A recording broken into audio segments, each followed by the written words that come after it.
100%. And that automastery, like that, but you see, this is the issue. You gain automastery through practice. You get it into the body, right? And to me, you know, there's a lot of talk about getting back to the body, embodiment and different things, in contrast to thinking. But actually, the funny thing is, there is some truth. To me, automastery is the proper way to think about embodiment in the way that I think people are pointing to, but maybe not, you know, it's like, embodiment is actually weirdly, and Ebert points to this, embodiment is actually unconsciousness in a way. There's a certain unconsciousness to embodiment, right? Well, that's right, yeah. Yeah, but it's an automastery. But that automastery is earned through thought, not against thought. And that's the problem, because many people are like, when are we going to get to the body? When are we going to do things, and not have the patience of the concept? Well, that's precisely when you don't get to the body, because you're never going to get to the automastery. And today's world requires an automastery of the concept of thinking that you have to go through thinking to get, or else the embodiment is an escape. It's another social noumenon. You're just creating a new noumenon.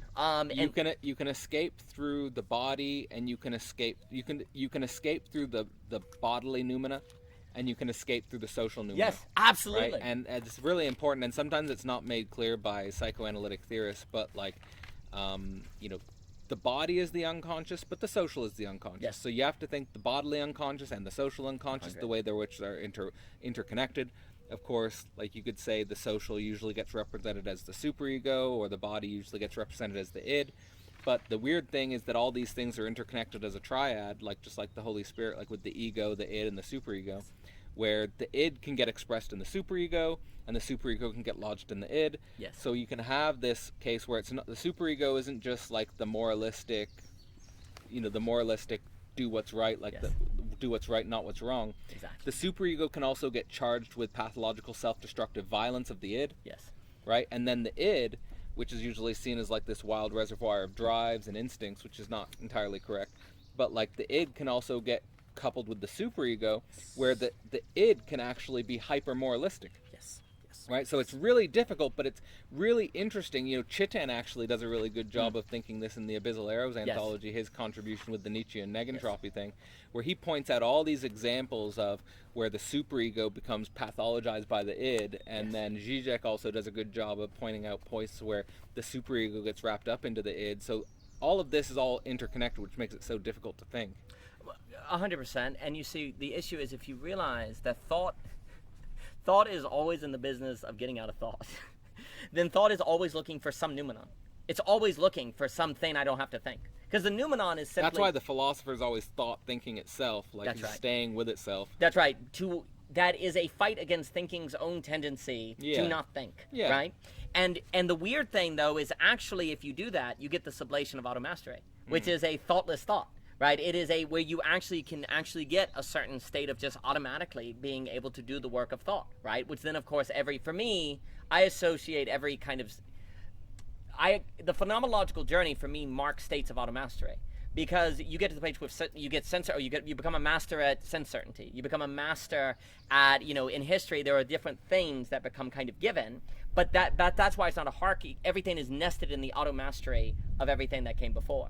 Right? So you get to the place where you're actually become pretty, you know, you are able to engage in self-consciousness without even thinking about it as self-consciousness. Right. That might be like the meaningful distinction of self-consciousness and absolute knowing, where, like, again, in the absolute knowing, you re-encounter the self-consciousness from a different perspective, whereas the self-conscious without the absolute knowing, you fall into this master-slave thing. Yes, that's exactly right. And it's not where you're creating, you're falling into a split within the self-consciousness, as opposed to a Klein bottle of the self-consciousness. Yeah, I like that model. And that, I think, but the Klein bottle for me is the ultimate challenge of the automastery. Like, another way to put it, you don't have automastery until you have a Klein bottle, and until you're able to tarry. Which means you have, in a certain joke, you have to be able to handle your own shit. Yes, absolutely. Because if you stop there, then it's not a Klein bottle. Yeah. You're letting it go, right? But that's the negativity. I like that distinction. I think that's another thing that in historical times Zizek will be remembered for, is like this idea of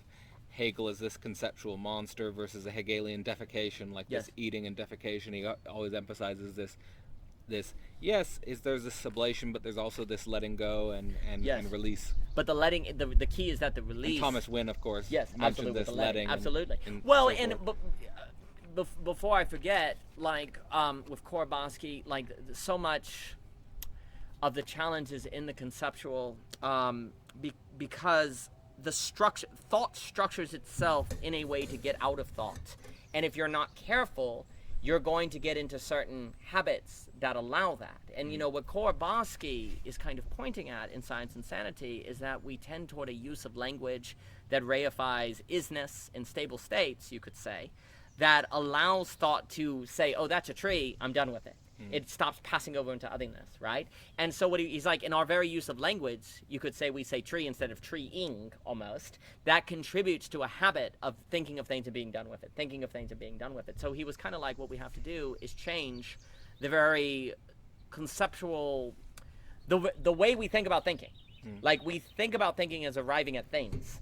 And instead he wants to say, no, thinking is always tarrying with that and moving on. And actually what he argues, if you don't do that, you're going to have mental illness. Because things are always moving, passing over into otherness. And if you deny that, then you have to repress the reality of things as passing over into otherness. And since that's not true, it will lead to pathology. The becoming other. Yeah, that's exactly right. So if you don't actually see things as becoming other, then you'll go mad because you're repressing. Well, yes, that's what's happened. And that's basically what we've just done on social. And so you have to transform the logic itself of thought. And that's what Hegel is giving us, and that's what Korbosky is pointing to as well. And to me, I think also what's interesting is like the narrative of the fall that keeps appearing in religions and different things. Like Chesterton had that idea where he said, hey, if all of these different places and countries have a story of a great flood, a lot of times we take that as evidence to mean there wasn't a great flood. He's like, well, what if that's evidence that there actually was something like a great flood that is actually being thought, right? Well, but it's very likely that all these cities that were built around rivers in ancient times, that they would have flooding. There'd be some reality to it, right? So to say, oh, it was all fiction. Could be tragic. Yeah. But likewise, if you keep seeing this appearance of a fall narrative in all of these different stories, perhaps there's some truth to it, right? And perhaps I always connect the fall with irony. Is that things entail imminent with themselves the logic of their own auto-cannibalism if they don't become aware of that to move toward automastery. And thought entails, it tends to fall into thoughtlessness. It seeks thoughtlessness. It seeks to make that treeing a tree. It seeks to make becoming other a thing, right? And that is the thing you're always kind of fighting against. And that's where I think the truth of Christianity, when it talks about fall, and it's like, hey, you're always quote-unquote a sinner, right? Meaning the work is never done. That's the key. The work is never done. Now, unfortunately, in my opinion, the category of sinner became an ethical category versus more ontological, referring to a perpetual state of the human condition that is ironic, right? And that's when I think stuff got really messed up with that. And then it gets in guilt. Then it gets a power dynamic of getting out of your guilt because you're a sinner, and et cetera, so fine. But really, the idea of sinner ontological, we are fallen. We are fallen. That's exactly right. And it's not, there's nothing you can do, right? And that all was unfortunately shifted to it's not your fault, but you got to take responsibility for it. Exactly. And unfortunately that was all shifted to a narrative of everybody, at some point everyone does something ethically wrong, right? And then you got these, in my opinion, odd and problematic ideas of sin being passed genetically and people like a primordial sin and different things like that when it's all biological. But really, it is tied to, there is something about reality itself that entails a logic imminent to it that leads to autocannibalism. That if you're not aware of it, you can't tarry with it. Oh, and by the way, if you ever think you're done with it, then you're in huge trouble. And that is what the idea of sinner is supposed to point to. Like just as soon as you think that you're a saint, you're not a saint. Like a saint never thinks they're a saint. Right. And as soon as you do, you're in trouble. Yeah, we were talking about this with positivity and negativity, that like for me anyway, like the subject with the self-relating negativity is that, just to the point of, if you think you're a saint, you're probably going to fall into sin or something like that. Yes. That, if the self-relating, you stay with the self-relating negativity, and that's kind of like, actually self-relating negativity is a good way to think about both self-defense and self-forgetfulness. Yes. Oh, absolutely, absolutely. Because you can't have self-defense if you haven't had the negativity or the self-negativity. Because you won't have the skill of self-defense, right? You've always seen yourself as able to defend yourself. You've always seen yourself as capable, right? And so then you're in trouble, because also the key to the self-defense is maintaining the self-forgetfulness, right? You're able to defend yourself and keep going as if nothing. You're so skilled at self-defense that it doesn't throw you off. if you're just constantly like focusing on the self-defense, you could possibly over-focus on your hurt. Exactly. Right, like in your pain and resentment and stuff like that, and then maybe Nietzsche's talking about Christianity that's fallen too much into self-defense and not enough into self-forgetfulness. Yes. And maybe the going into self-forgetfulness is more what he's talking about with the self-overcoming. Absolutely. And the overman. I think so. I strongly think so. There's an interesting way in which the conversation between, and like I've seen people who point towards this as well, but like there is, and I would say like this is a good metagelical exvangelical conversation, is like there is a way in which like Nietzsche and Christianity and thinking Nietzsche and Christianity together is still a challenge we're yet to meet. But I think in our work, like I think you do see the coordinates of something like that conversation is possible. Well, to me, for me, when I start thinking of Nietzsche as a critique of bistocentrism, and start talking about Christianity, like Nietzsche's basically saying to Christianity, you can't be bistocentric. You cannot be based on the recreation of a new noumenon.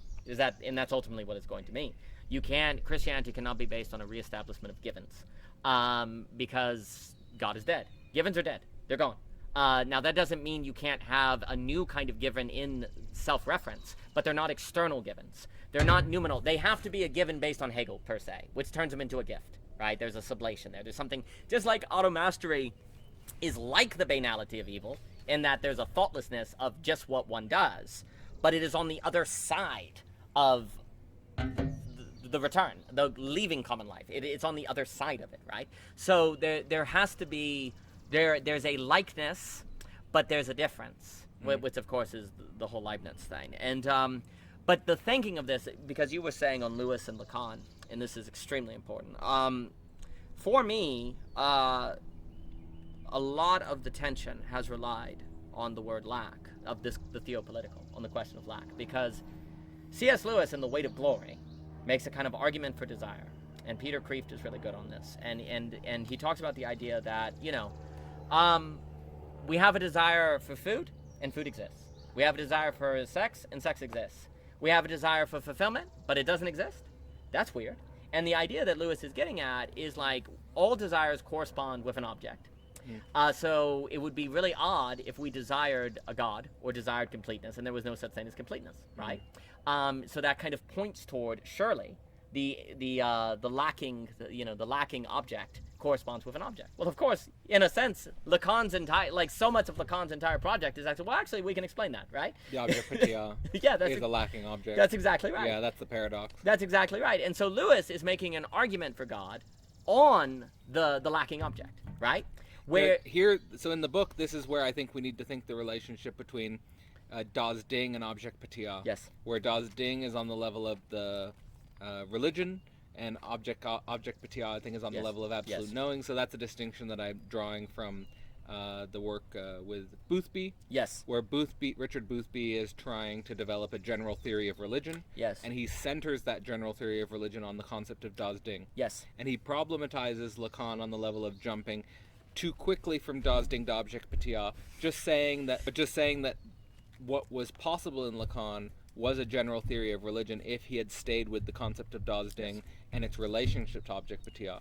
Yes. So the reason why that's important from a psychoanalytic perspective is because we're thinking about both those concepts in the context of the impotent body and the other in a primal sense, like the mother and the father and all of the Oedipal relations and dynamics. Yes. That I think the point of psychoanalysis is that if we're not thinking about religion in those terms, then it can very quickly become like just an abstract theological system. Yes. What it means is like you have to think about your relationship as a child with your parents and all of those active familial relationships and the way those have conditioned your psyche and the way in which they're going to be conditioning your children's psyche and so forth and so on.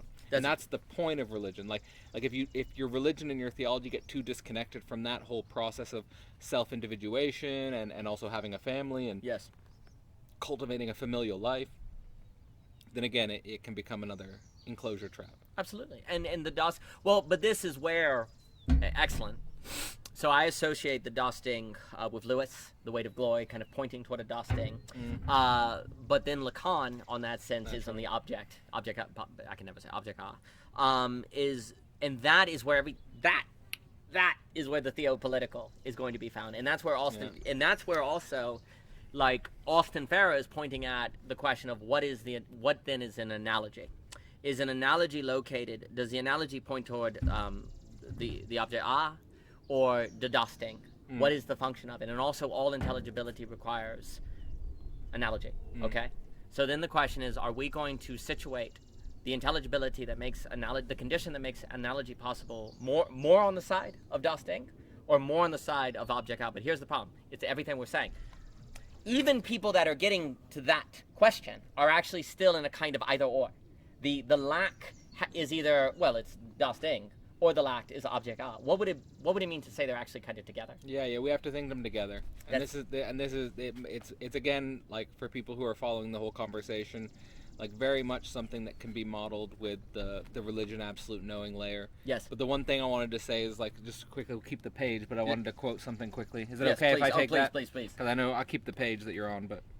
No, take your time. In the preface, like, I kind of end the preface by saying, and this is like the connection between the second section and the third section. Yes. And the second section being more Nietzsche and the third section being more Lacan. Right. That this is the last sentence of the preface. From the existentialist excess itself, we must reprocess theopolitical lack in order to build something that can withstand a world in the midst of a social apocalypse. Yes. So there's a way in which, like, this existentialist excess of the Nietzschean challenge and the drive myth need to basically be bringing us to this new theopolitical challenge, which modernity has kind of failed to confront. 100%. The relationship between the two.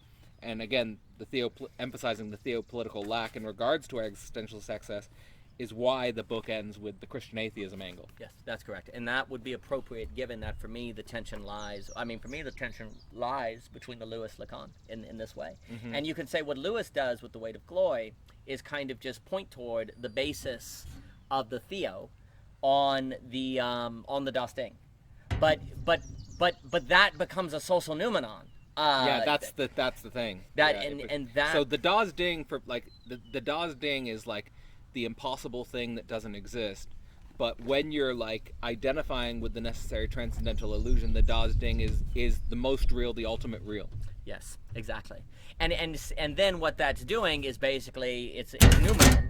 That a running joke is that I'm gonna choke and die because I talk as I eat.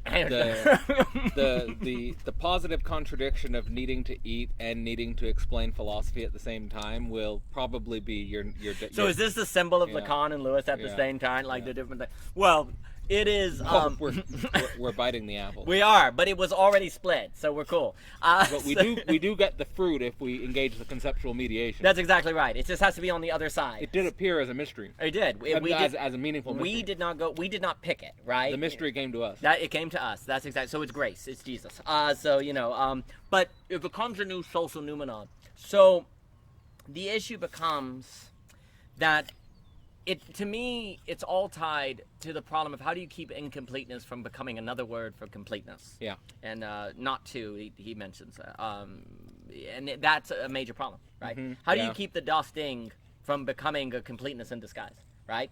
And that is the tension. So again, that debate between Lewis and Lacan in this sense, and I would also associate the das Ding. This is where Jacquin's work on Aristotle and Lacan is so important, because that tension between Lacan, Aristotle, Plato, and Lacan are all coming together on that, right? Mm-hmm. And lack is key in the sense of lack is a present absence, a positive contradiction that has the potential of organizing desire, but it also has it resists kapathatic, it resists symbolization, but it is also what makes the symbolic possible at the same time. Mm-hmm. And that's the realm of the theopolitical. You could say it's the symbolic real. Yeah, the symbolic real. That's exactly right. And so...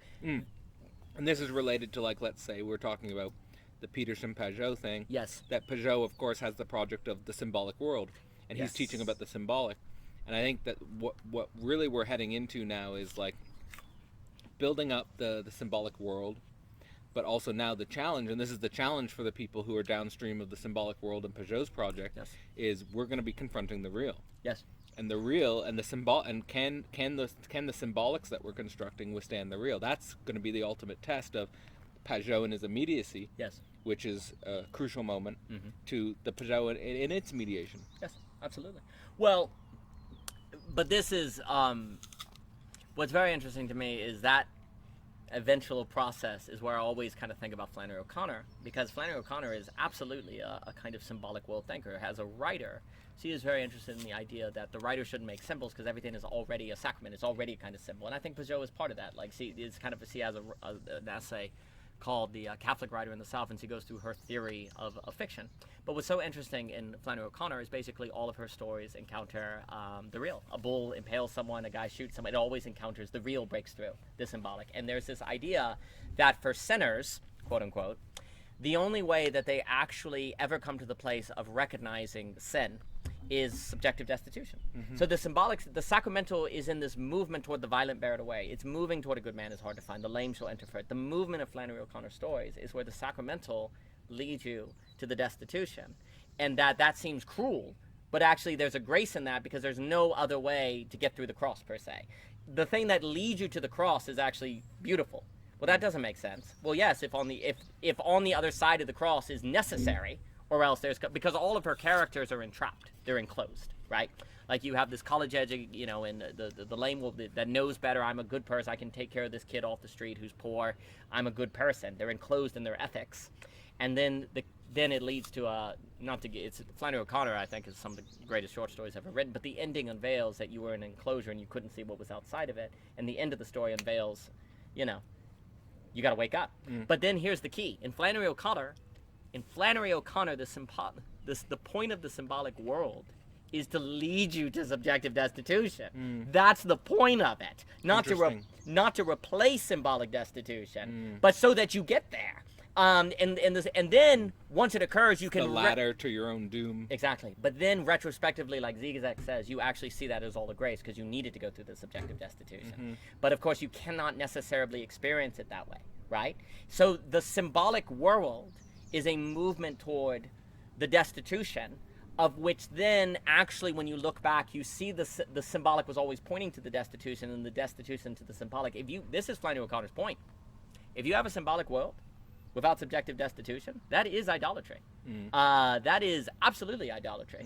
And she is extremely that would be ironic potentially. Yes, it would be. And so that's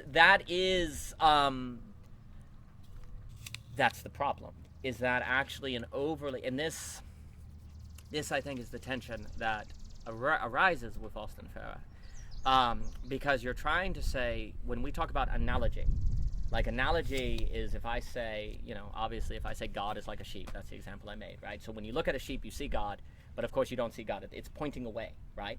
So what Austin Farrer wants to stress is that everything is always already analogous. Thought is analogous. It is passing over, right? Just like Hegel, right? But the tension is that, okay, but if the thing by which I am knowing God makes God too present, then it's idolatry. But also if God is too distant and apathetic, I can't pass toward him, and then he becomes unknowable. And when he's unknowable, he's going to be a social noumenon.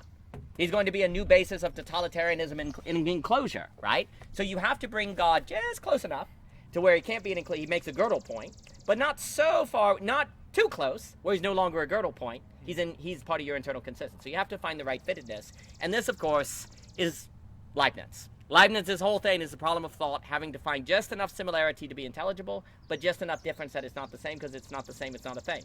There's just one, not two, right? So if there's multiplicity, then there has to be a fittingness, an optimal grip between, quote-unquote, difference and similarity. And all thought is a negotiation between similarity and difference. And then, of course, Leibniz basically says, yeah, the fittedness of similarity-difference is the form that Plato's talking about. Forms are the fittedness between similarity and difference, right? And so what Austin Farrer is pointing out is that all thought is the effort to find that form, per se, but the form is analogous.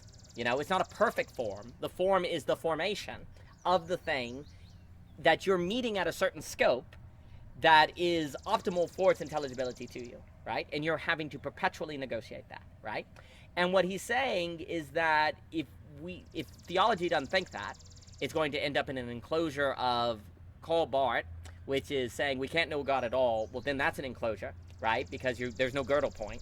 But then you also have the we can know God entirely.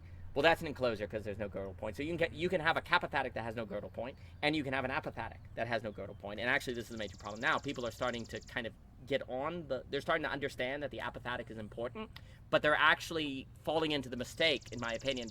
They may be falling into the mistake that Austin Farrer pointed out, is where the apathetic actually doesn't have a girdle point, and in that sense, it's not apathetic anymore. You know you don't know. Oh, okay. But do you know how you know you don't know? Because then it's not apathetic, right? So there always has to be a passing over. And the reason I say all of this is the way that Austin Farrer dealt with the problem of finding the similarity difference is by saying that basically it's Flannery O'Connor. The fittedness between the capathetic and the apathetic is found basically in the encounter, the surprise. You can't think it. It's in the body. It's in the live. That's why he's like talking about kind of the country church, the good philosopher, the person. It has to be encountered in the encounter of the other person. I think with the bodily angle, we have to say the social body. Yeah, absolutely. You're going to die again. I'm going to die again. Oh my God. We're predicting that Daniel's going to die at the unity of the necessity to eat and the necessity to explain philosophy.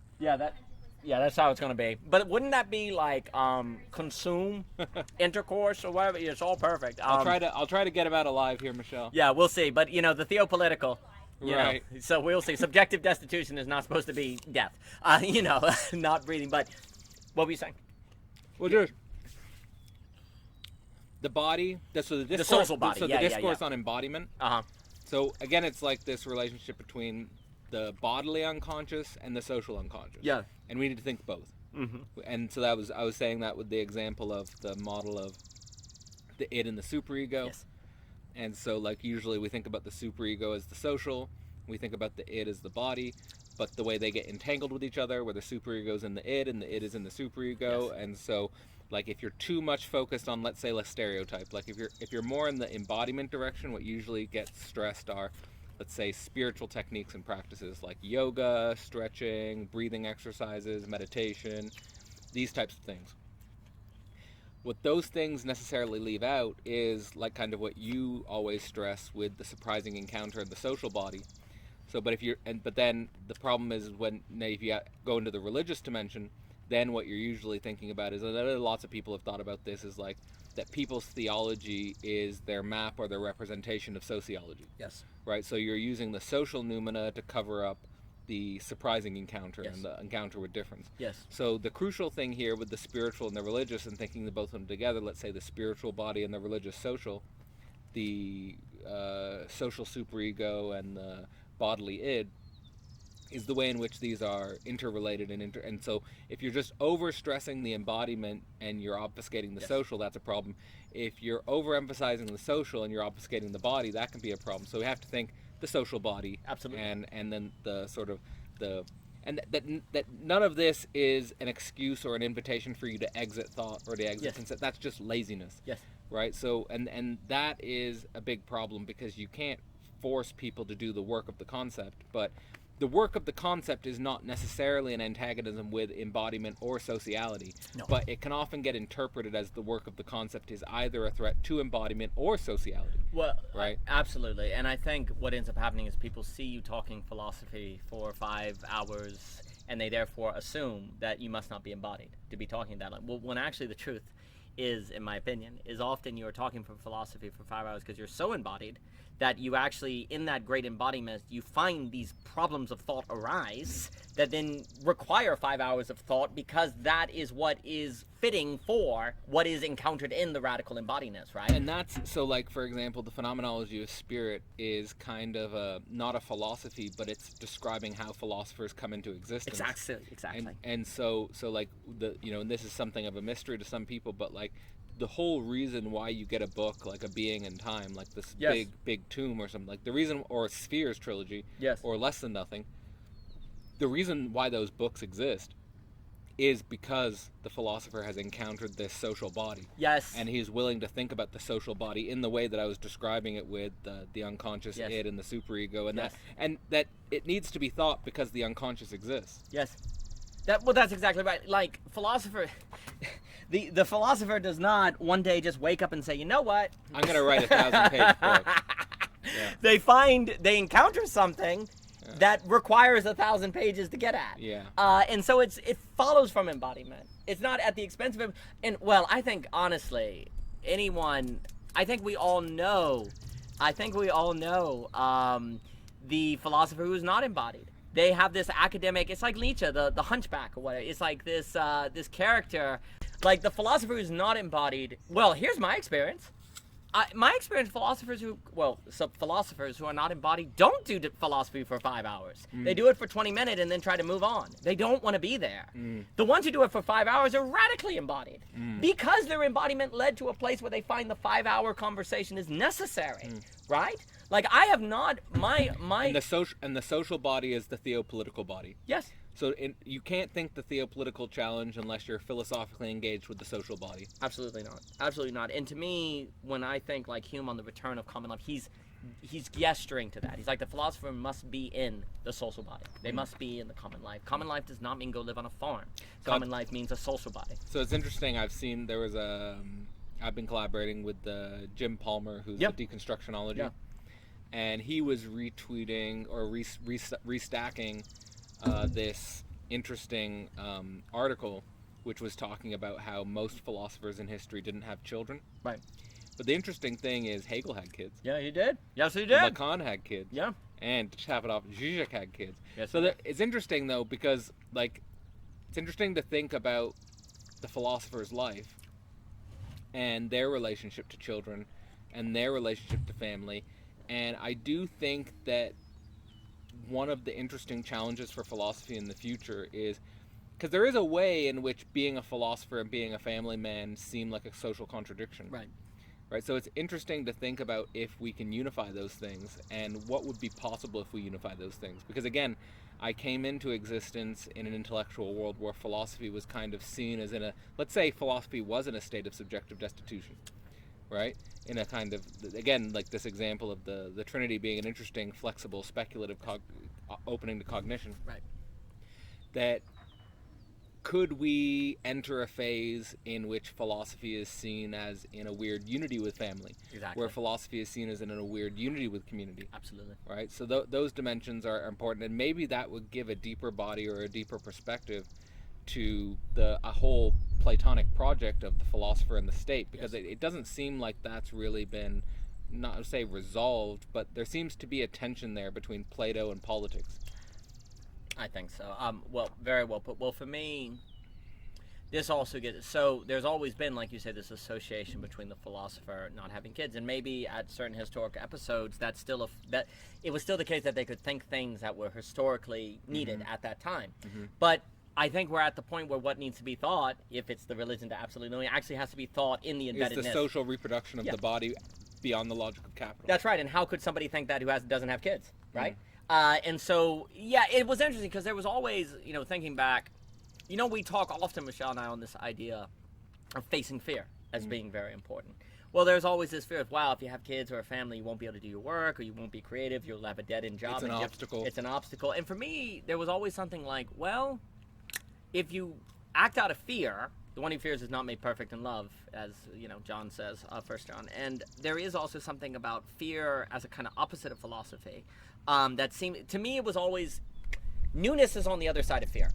Like the new thought, the thing that needs to be thought, what needs to be done is on the other side of facing fear, right? I don't think you can think, because surely it is, because otherwise it would already be thought, right? Like it would already be done. The thing that needs to be thought surely is on the other side of the thing people are afraid to do, or in the thing that people are afraid to do. In the thing would be better language, because otherwise it would be thought, right? Yeah, it had already been done. It had already been done. So there was also kind of an idea of, I guess it was interesting to me because it was almost like the idea of surely whatever the academic kind of insulate, and I'm not saying people at the school are not married. Actually, what I by that I almost have in mind the monastery, like the unmarried magistrate, kind of monks and different things. It was like, well, surely what they needed to think was thought, surely at this point. And also, it just didn't seem like that kind of thinking was needed. Not that I could have formalized it at the time, but it was like, surely it's going to be in this thing that seems like the death. But I guess this is what I want to say. In the fear of doing that, which makes you go, well, I won't be able to, write books, creativity, live in, or what, different things like that. in that very fear is the subjective destitution. Like the very you have to also subjectively destitute the conditions in which you think thinking are possible. It's not enough simply to think subjective destitution. You have to be willing to submit. You have to experience it. You have to undergo it. Yes, that's correct. And maybe not even, undergo it is maybe the best. It has to be an embeddedness. And to me, like when people are critiquing, when they're saying we need to be embodied, and you're saying embodied in the social relation, could not agree more. I think about embeddedness. Like people, you have to be embedded. But you can be in the body and not be embedded, dang it.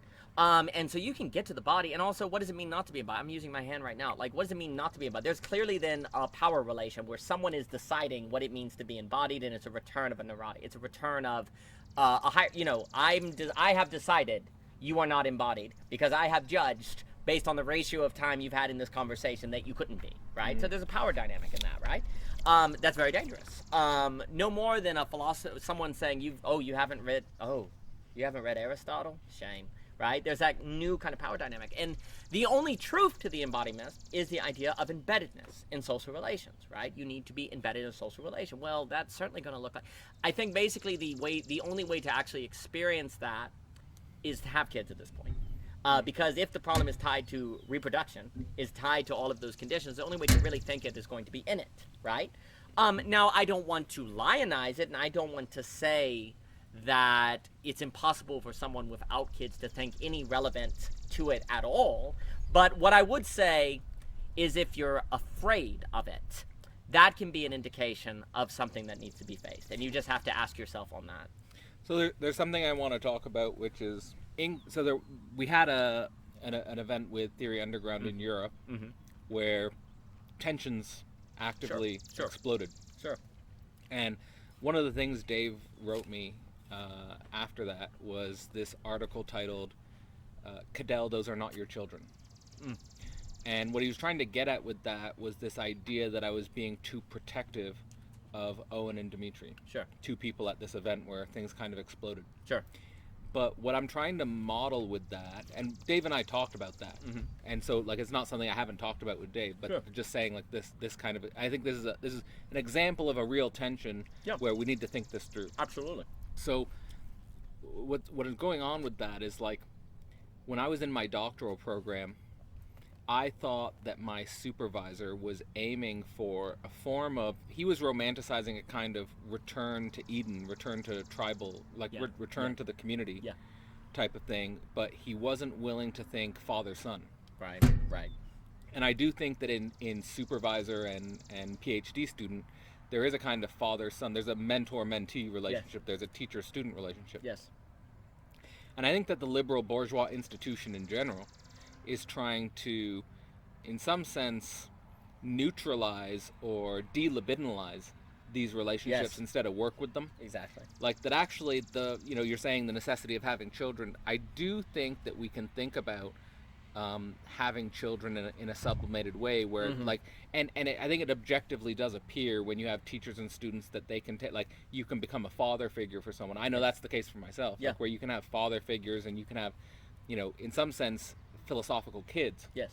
So I just think that accepting that, reflecting on that, and working with that is also a part of the social coordination mechanism. Yes, absolutely. And of course, like if we're actually fathers or we're actually mothers, that might improve our capacity to, let's say embody that function in the social body outside of our literal genetic children or something like that. Absolutely. They're interrelated, but I just want to say that both sides of the equation are potentially important. Very much so, and I should clarify, because a problem can be that people, you don't know anything unless you have kids, as if having kids is reading Hegel and tarrying with it. Well, that's not the case. But then there is also, to me, this is where the issue of fear is so big, because it's when you're acting out of fear. People have kids because they're afraid not to, right? Well, that's no good. But people also don't have kids because they're afraid to, right? But then, of course, this is why it's so hard. Well, what do you tell the difference between when it's wise not to have kids because you can't afford it or something, and then also when you're actually acting out of fear and you're using practical considerations to hide from fear? This is why, for me, the distinction between fear and wisdom is so ground zero and like freaking crazy hard, because it is, you really have to know yourself, but you're knowing yourself in a certain lack, because how do I tell? Like, it feels like you can't tell, right? It really feels like you don't have the tools to it. You have to kind of sit with it and like tarry with it and almost let it come out of you and kind of emerge. There's something about, I just think about all the time, the incredible difficulty of telling the difference between fear and wisdom that has something in the subject that it can't be thought. It has to come out. It has to kind of come into it. Like it's like the fruit ripens almost in the garden. You're like, well, now I know. And I sometimes think if you can't tell the difference between fear and wisdom, then patience. That in of itself means don't do anything, right? So I think, that's this nuance. I think about this issue all the time. I think that's where I am with the political, or where I have been with the political. Yes. In this like that, I'm not, like in the last 10 years, I was in a space where I'm not really sure if I should act in the political because I can't tell about this. So there's the emphasis on the patience. Yes. And that's where, for me, what I've come to on it is, if you're feeling ambiguous between you don't know if it's fear or wisdom, don't act. Sit on it. Like, let it, trust in it. Trust in the unfolding, right? But once you can tell the difference, then you need to act. But only you can know. And no one else, but this is the abyssalness, and no one else can tell you. And this is how I start to think of this topic is how I start to think of how you get a dialectic between the social and the individual, right? Because we have this tension where we can get rid of the individual, and that seems wrong. But then it seems bad to overly talk about the individual. I know people talk about individual and all of that. But then sometimes that doesn't seem right because there's a certain locus of experience, memory, history. Like you can't dividuate history, right? Well, you can also use dividual to say, well, I'm just a multiplicity of cells. That's right. And you can lose. And you can use that to like kind of actually exploit and manipulate people. Exactly. Right? Because you're not actually thinking about them as whole people. You're just using part of them. That will, serve potentially like some sort of perverted fetish. That's exactly right. And so that's where that's the problem with that idea. But there's something about individual social. The individual is alone with the tension between fear and wisdom. It's not the identity, it's like the tension of fear and wisdom as the kind of the location of the individual. But that is for the sake of the social relation. That is for the determination of the social relation. The indeterminacy between fear and wisdom is tarried with for the sake of the social determination to keep it indeterminate, to keep it open at the girdle point, right? Because the social can never do that for you. And so you're functioning as the girdle point with that, but you also make a decision in the girdle point between fear and wisdom. But it has a certain faithful presence to it, a certain patience of the concept in it.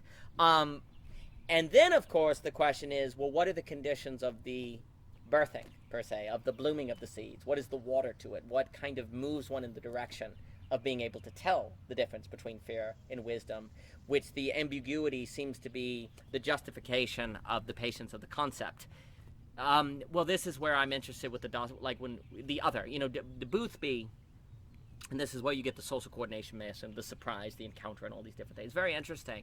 When Boothby talks about the dusting, he made that example where you're in the forest and you're going along and you come upon a person. Yeah. And this otherness, almost like the Levinas face, or like this boom, this strike, right?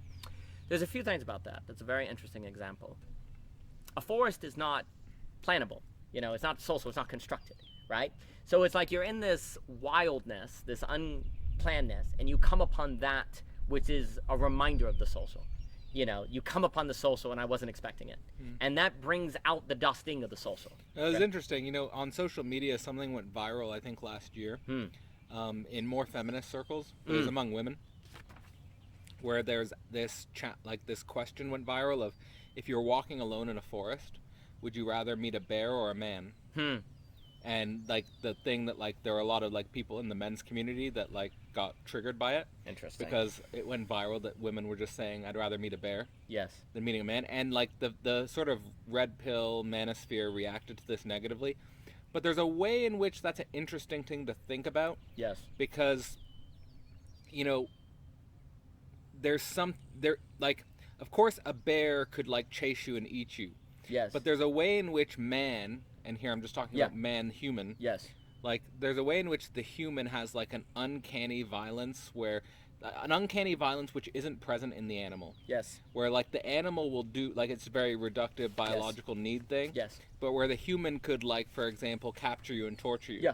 That's right. It's not ridiculous. Like of course and where the manosphere point's correct is like of course 99 out of 100 men are going to be friendly and affiliative. Yes. Right. But the thing is like I always remember listening to this documentary about Ted Kaczynski, where he was obviously living in like a cabin in the woods, right? Yes. And like he had neighbors that didn't know. Yeah. But like now retroactively after sort of the Ted Kaczynski thing, they were like talking about moments where they were like these women where they were walking in the woods and they walked by Ted Kaczynski and they had this weird creepy feeling constantly. Right. So there is this way in which like that is actually an interesting thing, like where, and what I want to just presence is not necessarily like, you know, feminists saying I'd rather meet a bear, but like more this thing that like there is an uncanny violence in man. Yes. Right? And so that's interesting to think about that. But that uncanny violence in man I associate with the Lovecraft, the uncanny violence in God. And this is what Flannery O'Connor is huge on, is that there's a violence in God. And it's the Lovecraft. It's a reduce you to ass. If Beatrice smiles too soon, you're reduced to ass. Like there's a radical violence in God that is, you can't, the dusting and the violence and the beauty, all of it goes together. The beauty is violent. God is good and destroys you because he's good. Like he overwhelms you, right? This encounter as also a certain revelation of the social. Like the social is almost, the social is the mediation, the structure that is working with the fact that the best of things, per se, the most is also the worst of things at the same time, and that it can never be systemized, ever.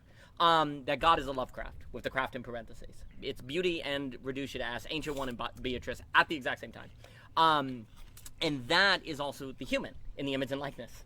Genesis 1:3. And so, for me, what's interesting, too, with that example, is an animal is more on the side of I can kind of plan for an animal. I have a general idea of what it's going to do. Right. A human, I can only be prepared for. It's more unpredictable, yeah. Yes, and the issue with the basically complexity, global pluralism, ultimately technological singularity. The human social is fundamentally unpredictable, which is, I think, like the limits of science. That's exactly right. And the unpredictability is also the self-defense we're talking about with philosophy, is the ability to defend yourself in light of that unpredictability. But how in the world do you train to handle that which cannot be predicted? Usually you train... I think it's the absolute knowing thing. So like for me, this relationship between Newton and Hegel is really interesting. So like you have the Newton with the predictive deterministic framework, and then you have Hegel kind of inverting that into like he's almost saying like the type of human subject we need to inhabit the scientific universe is the absolute knowing becoming other. Yes. Because, you know, we need the predictive deterministic scaffolding in some sense, but we also need the subject and the spirit, which is capable of becoming other, and really thinking about the historicity of science itself, because that predictive deterministic scaffolding changes history. Yes. Right? Yes. And I think we see that most notably in the technological singularity as a phenomenon, where technological singularity is produced by science, but then that creates a social historical environment in which we have to become other. 100%. And I associate becoming other with becoming the girdle point. Because if you literally become other in the sense of you are other, like become other versus a continual becoming other, then other is just the infinite multiplicity, right? But if you're not other, well then it's stagnant and it's an enclosure, right? So you have to have a becoming other. Which is the girdle point, and that's where you get a point that is unlike all the other points, therefore is differentiation, and therefore something like enclosure, because there's difference, but it is open. So the point, unlike all the other points, I want to say, we were talking about like the mystery of the relationship between Spinoza and Hegel. Yes. So like I want to say like the points are substance, and the point that's not like any other point is the subject. Yes. Right, and Zizek's really good with this, of like the subject is the object, like the subject is the object that's not like other objects. Yes. That's 100%. And then in that girdle point, it creates the question of Lacan and Lewis. In that, I guess the dark night, the night of the world, this kind of absent point, this present absence. Lacking object. That's correct. And right. All of these concepts are like pointing towards like something similar, which is even more interesting, like that all of these different systems of thought from various different fields, philosophy, psychoanalysis, mathematics, and so forth, that they all have like some sort of meta-convergence. Yes, absolutely. Well, for me, what's so funny is, I guess, Zeno, going back to that, everything is nothing ultimately led me. It's like, well, the everything is lack. Like everything is lack. Nothing is everything. Everything so, is nothing. Yeah, that's right. So the constant is lack because lack is a present absence. The subject is a present absence. God is a present absence. Every social order is based on a present absence. And that's what the counter-enlightenment is pointing toward, is like, if you don't have something absent, you're dead. But then also, if you have something absent, you can be controlled, right? So you need to or it can be distant and unrelatable and you can't think about it. It's not socially intelligent. So it has to be a present absence. It has to be absence and present at the same time, of course, this kind of strange thing. And another way that I think about the Gödel point is basically the problem is we have to be faithfully present in the Gödel point, where the Gödel point is where you have to choose between coherence and correspondence.